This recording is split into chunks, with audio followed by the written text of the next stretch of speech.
கிறிஸ்துவுக்குள் மிகவும் பிரியமானவர்களே, இயேசு கிறிஸ்துவின் நாமத்தில் உங்கள் யாவரையும் அன்போடு கூட நான் வாழ்த்துகிறேன். இந்த நாளிலும் தேவன் நம்மோடு கூட இடைப்படுகின்ற வார்த்தை நீதிமொழிகள் 8ஆம் அதிகாரம் 35ஆம் வசனம். என்னை கண்டடைகிறவன் ஜீவனை கண்டடைகிறான், கர்த்தரிடத்தில் தயவையும் பெறுவான். இந்த வார்த்தையின் மூலம் தேவன் இன்றைக்கு நமக்கு ஆழமான ஒரு சத்தியத்தை கற்றுக் கொடுக்க விரும்புகிறார்.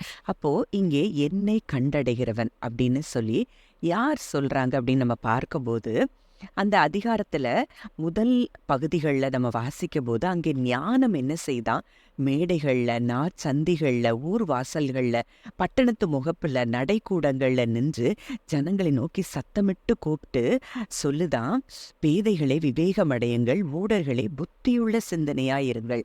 அப்போ இன்றைக்கு இது ஞானம் சொல்லுகிற காரியமாய் பார்க்கிறோம். அப்போ அந்த நீதிமொழிகள் 8ஆம் அதிகாரம் முழுக்கவே அங்க ஞானம் கூப்பிட்டு ஞானத்தை கண்டடைகிறவனுக்கு உள்ள ஆசீர்வாதங்கள் எல்லாம் அந்த அதிகாரத்துல சொல்லப்பட்டிருக்கிறது. அப்போ எது ஞானம், எங்கிருந்து நமக்கு அந்த ஞானம் கிடைக்கும் அப்படின்னு சொல்லி நமக்கு நல்லா அறிந்திருக்கிறோம். கர்த்தருக்கு பயப்படுதலே ஞானத்தின் ஆரம்பம். அப்போ இங்கே கர்த்தருக்கு பயப்படுகிற பயம் அப்படின்னா என்ன அப்படின்னா, எங்க நம்மளை அவர் தண்டிச்சிருவாரோ, நமக்கு இது வந்துருமோ, அந்த ஆண்டவர் நிமித்தம் நமக்கு இந்த பொல்லாங்கு நமக்கு வந்துருமோ அப்படின்னு சொல்லி அப்படி பயப்படுகிற பயம் அல்ல. அப்போ நம்ம வாசிக்கலாம், நீதிமொழிகள் 9:10, அதை டிபிடி வெர்ஷன்ல நான் வாசிக்கிறேன். The starting part of acquiring wisdom is to be consumed with awe as you worship Jehovah God. To receive the revelation of the Holy One, you must come to the one who has living understanding. அப்போ இந்த வார்த்தை என்ன சொல்லுது அப்படின்னு பார்க்குறோம்.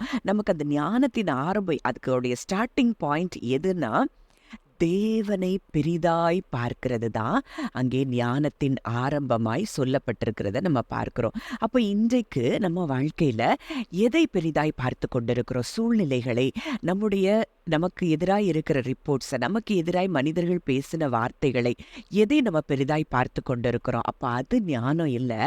கர்த்தரை பெரிதாய் பார்க்கிறதும், அவருடைய வல்லமையை பெரிதாய் பார்க்கிறதும், அவருடைய அன்பை பெரிதாய் பார்க்கிறதும், அவருடைய வாக்குத்தத்தங்களை நாம் பெரிதாய் பார்க்கிறதும் தான் ஞானத்திற்கு ஆரம்பமாய் இருக்கிறதை இந்த வார்த்தை சொல்லுகிறதை நம்ம அறிந்து கொள்ளலாம். இப்படி பெரிதாய் பார்க்கும்போது நமக்கு என்ன வருகிறது? ஞானம் இயற்கையாகவே நமக்குள்ளே அது என்ன செய்து சுரக்கிறதை நம்ம பார்க்கிறோம். அப்ப இன்றைக்கு இப்படிப்பட்ட ஞானத்தை பெற்றவர்களாய் நம்ம இருக்கிறோமா? நம்ம யோசித்து பார்ப்போம். சூழ்நிலைகளுக்கு பயந்து, சூழ்நிலைகளை பார்த்து சோர்ந்து போய், சூழ்நிலைகளை பார்த்து அழுது கொண்டு இருக்கிறோமா? இல்ல கர்த்தரை பெரிதாய் பார்க்கிறோமா? அவரை பெரிதாய் பார்த்து அதுதான் அவருக்கு மரியாதையும் மதிப்பும் கொடுக்கிறதே அவரை பெரிதாய் பார்க்கிறது அப்படின்னு சொல்லி இந்த வசனம் சொல்லுகிறத நம்ம பார்க்கிறோம். அப்போ இன்றைக்கு கர்த்தருக்கு பயப்படுகிறவர்களுக்கு எத்தனையோ ஆசீர்வாதங்கள் வேதத்துல சொல்லப்பட்டிருக்கிறது. அது நீதிமொழிகள் 10:27 டிபிடில நம்ம பார்க்கிறோம். Living in the worship and awe of God will bring you many years of contented living. ஒரு திருப்தியான நீண்ட ஆயுசு நாட்களை அவருக்கு பயப்படுகிற பயம் கொடுக்கிறதா, அதுதான் ஞானம். அப்போ இந்த ஞானம் நமக்கு என்ன சொல்லி தருது அப்படின்னு சொல்லி நம்ம பார்க்கும்போது, அங்கே கர்த்தருக்கு பயப்படுகிறவர்களுக்கு நீதிமொழிகள் 19:23 அங்கே 3 ஆசீர்வாதங்கள் சொல்லப்பட்டிருக்கிறது. அங்கே அபெண்டன்ட் லைஃப் கொடுக்கப்படுதான், கண்டினியூல் ப்ரொடெக்ஷன் கொடுக்கப்படுதான், கம்ப்ளீட் சாட்டிஸ்ஃபேக்ஷன் இருக்குதான். அப்போ இந்த 3ஐயும் பெற்றவர்களுக்கு நிச்சயமா நீடித்த ஆயுசு நாட்கள் உண்டு அப்படிங்கிறதுல சந்தேகமே இல்லை. அப்போ தேவனை பெரிதாய் பார்த்து, அவருடைய வாக்குத்தத்தங்களை பெரிதாய் பார்த்து, அவரையே நம்பி இருக்கிற அவருடைய பிள்ளைகளுக்கு இந்த ஆசீர்வாதங்கள் கொடுக்கப்படுகிறபடியினால நீடித்த ஆயுசு நாட்கள் அது சாதாரணமாய் அந்த மனிதர்களுக்கு கிடைக்கிறதை நம்ம பார்க்கலாம். அப்போ இன்றைக்கு அவரை பெரிதாய் பார்க்கிறவர்களுக்கு இன்னும் என்னெல்லாம் ஆசீர்வாதங்கள் அப்படின்னு சொல்லி நம்ம பார்க்கும்போது, அங்கே நீதிமொழிகள்ல 8ஆம் அதிகாரம் 12ஆம் வசனம் 11ஆம் வசனத்துல பார்க்கிறோம். அங்கே முத்துக்களை பார்க்கிறோம். அதாவது எவ்வளோ பெரிய வெளியேற பெற்ற ஸ்டோன்ஸ், என்னெல்லாம் வெள்ளி, பொன் எல்லாவற்றை பார்க்கிறோம், இந்த ஞானம் நல்லது என்று சொல்லி போடப்பட்டிருக்கிறது.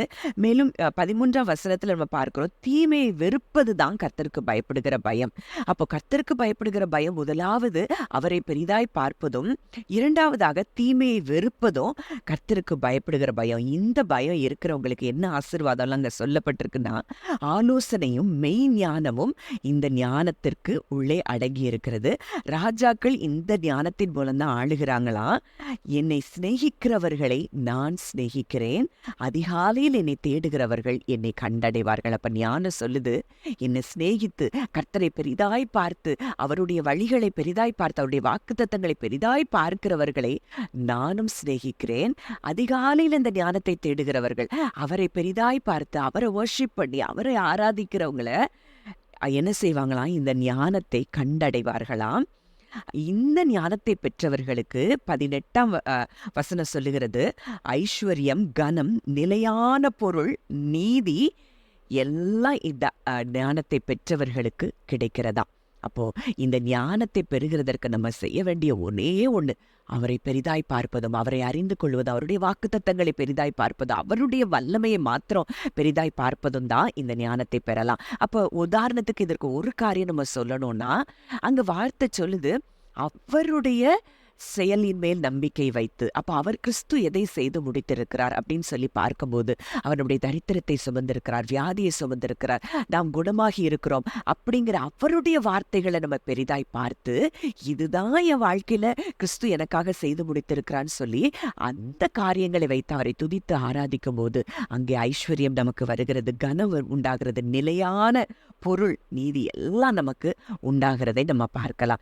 இங்கே நீதிமொழிகள் 8:30 நம்ம பார்க்கிறோம், நான் அவர் அருகே செல்ல பிள்ளையாய் இருந்தேன், நித்தம் அவருடைய மனமகிழ்ச்சியாய் இருந்து எப்பொழுதும் அவர் சமூகத்தில் களி கூர்ந்தேன். அப்போ இங்க ஞானம் சொல்லுது, இங்கே பிதாவுக்கு பக்கத்துல செல்ல பிள்ளையா இருந்தாரா, அவருக்கு மனமகிழ்ச்சியா இருந்தாரா, அங்கே அவருடைய சமூகத்தில் களி கூர்ந்து மகிழ்ந்தாரா. அப்போ இந்த ஞானம் யார் அப்படின்னு சொல்லி நம்ம பார்க்கும்போது 1 கொரிந்தியர் 1:31 அவரே தேவனால் நமக்கு ஞானமும் நீதியும் பரிசுத்தமும் மீட்புமானார்.